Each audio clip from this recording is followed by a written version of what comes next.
We love music. You are locked into Six Towns Radio. Hello, John. How are you doing?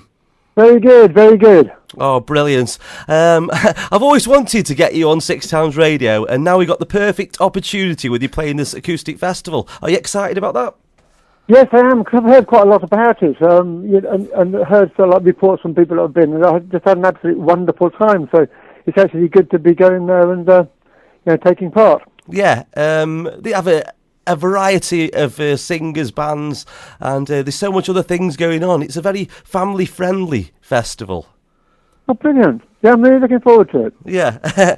Well, where do we start? So you get John Otway on the line. Where do you start? If you go over to your website, the banner that brings you into your website says Rock and Roll's Biggest Failure. You had a big hit with Really Free in 1977. Then it took nearly 25 years, was it, to get you back in the chart?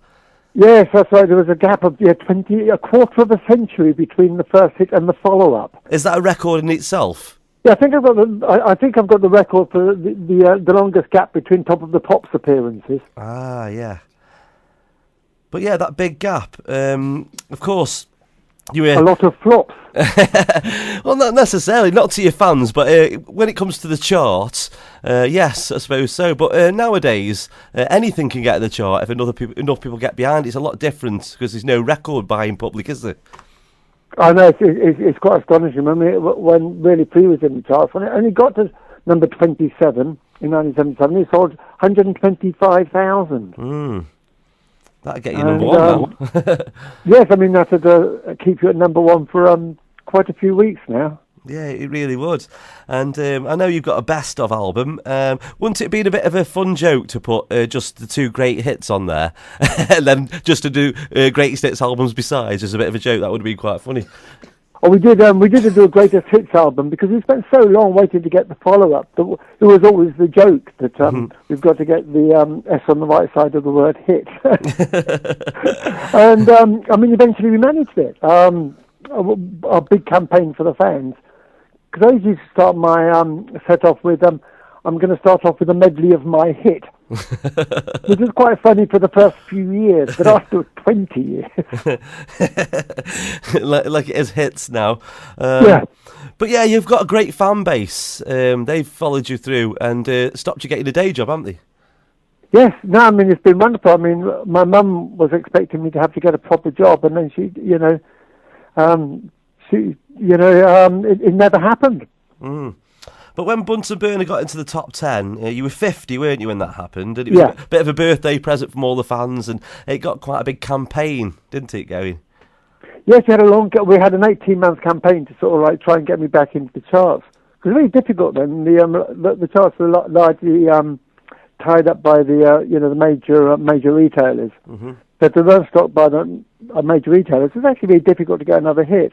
But we sort of turned our fans into sort of an army and sent them out into the into the country to sort of get that hit. Yeah, and it proves that can work, because a lot of people were behind that campaign who probably hadn't heard your stuff before because it did get quite some momentum, didn't it?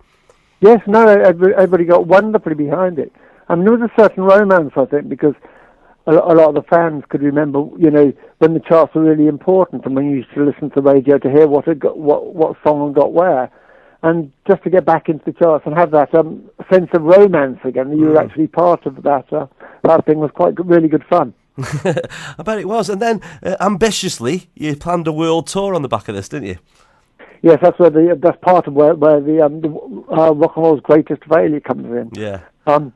Just a little ambitious, I thought, because I got a top 10 hit, I'd be able to chart on my own jet and fly around the world and play Sydney Opera House and Carnegie Hall.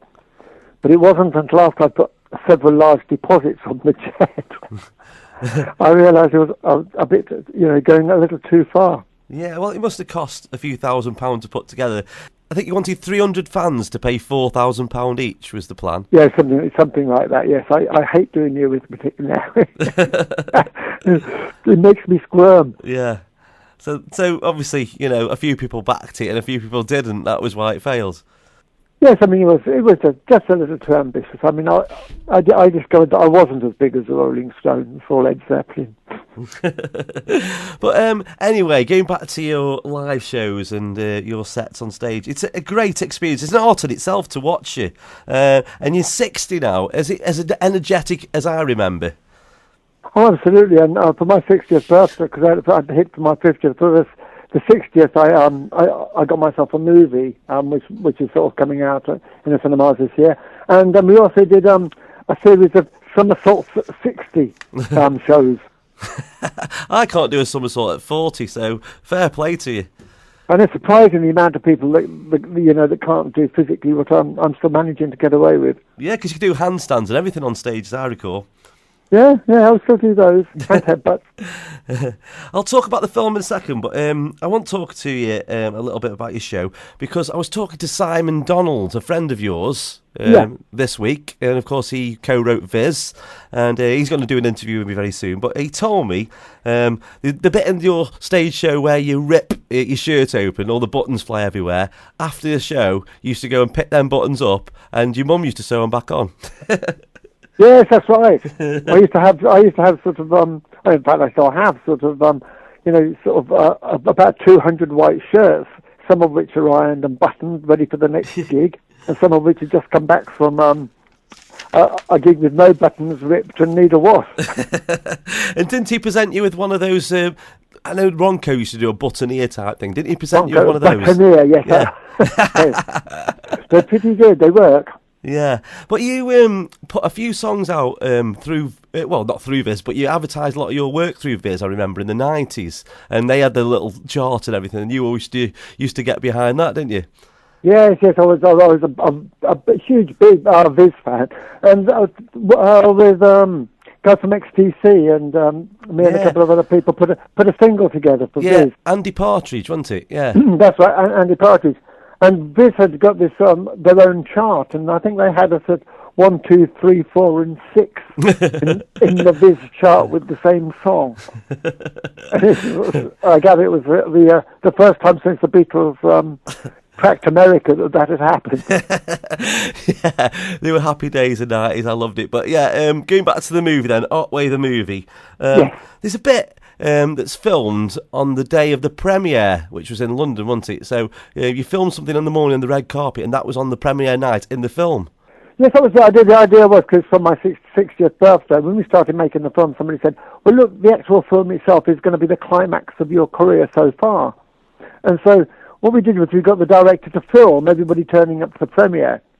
And then while they were actually watching the film, the last 5 minutes of the film, which was everybody arriving on the red carpet and stuff like that, was being hastily edited and seamlessly popped onto the end of the movie while they were watching it. That's amazing. And it went brilliantly. I mean, there was a sort of a very dodgy about 5 seconds when everything went black, and you were going, no, it's not working, and then up it came.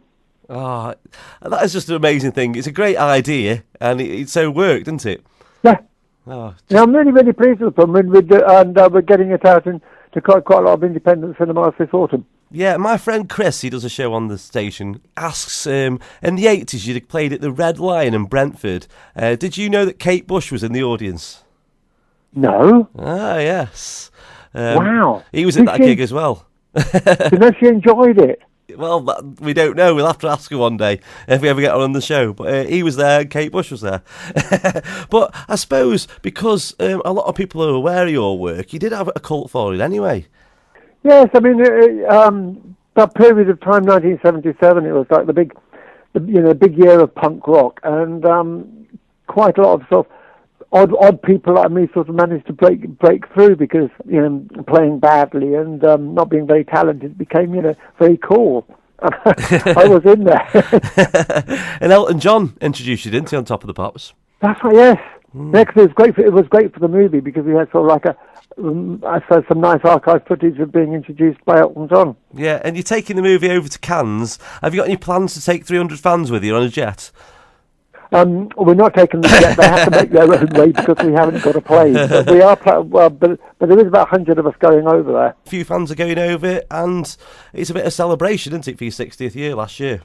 Yes, absolutely. But it's basically to launch our BAFTA and Oscar campaign. So if anybody wants to go on the website and come and join us in Cannes, we've got a gig and a screening and a banquet. Yeah, what's the website address for people listening?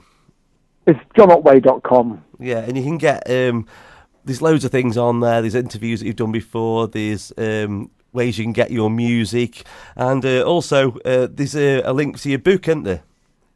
Did it Otway? When did that come out? The book? I've done two now. I had a book that my first autobiography came out when my career completely collapsed, which is what was called Rock and Roll's Greatest Failure. Mm-hmm. And that it did very well. It actually lifted my career up. And so 20 years on, I sort of did a sequel after my aborted world tour attempt. After I became Rock and Roll's Greatest Failure again.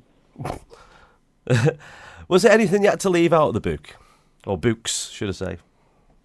I think there always is. I think you always live more life than you can write about, and like most people, there have been periods in my life which have actually been quite boring.